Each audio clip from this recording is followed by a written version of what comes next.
माननीय सदस्य श्री अमरा राम जी। माननीय सभापति महोदय, मैं आपके माध्यम से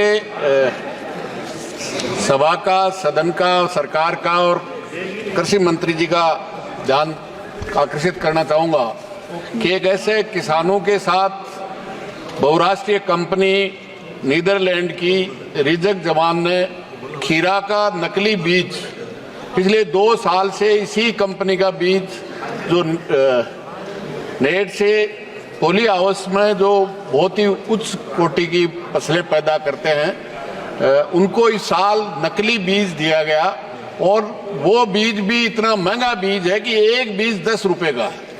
1.5 लाख रुपया, 2 लाख रुपया, ये राजस्थान के सीकर और नागौर के तमाम दर्जनों किसानों के वो बिल मेरे पास हैं।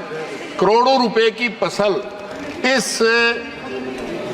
बहुराष्ट्रीय कंपनी नीदरलैंड ने किसानों को चीट करने का राजस्थान में भी काम किया है। निश्चित रूप से वहाँ विषय था ककड़ी उत्पादकों क्या विषय, अध्यक्ष ककड़ी उत्पादक का विषय था। विषय आपका ककड़ी उत्पादक वाला था, दूसरा विषय बोल रहा है। वही है जो नकली खीरा का बीज दे करके न केवल किसानों की फसल को जो करोड़ों रुपए की, आप अंदाजा कीजिए 2-2 लाख रुपए का बीज कंपनी से लिया और किसी भी तरह की फसल पैदा 10% भी नहीं हुई, जिसका उत्पादन बीमारियों से मुकाबले का था। 2 साल ठीक से दिया, इसलिए विश्वास करके लोगों ने इसको खरीदा।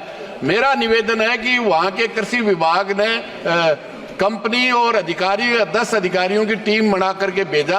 एक जगह जाने के बाद कंपनी का जो रिप्रेजेंटेटिव था वो वहां से भाग गया, क्योंकि सरकार कंपनी किसानों के उस मुआवजे को नहीं देना चाहती। इसलिए मेरा आपके माध्यम से निवेदन है कि निश्चित रूप से न केवल ये राजस्थान में, जबकि बहुराष्ट्रीय कंपनी है, तो देश के अन्य जो नेट से फसल करते हैं उनमें भी इस कंपनी ने बीज दिया होगा।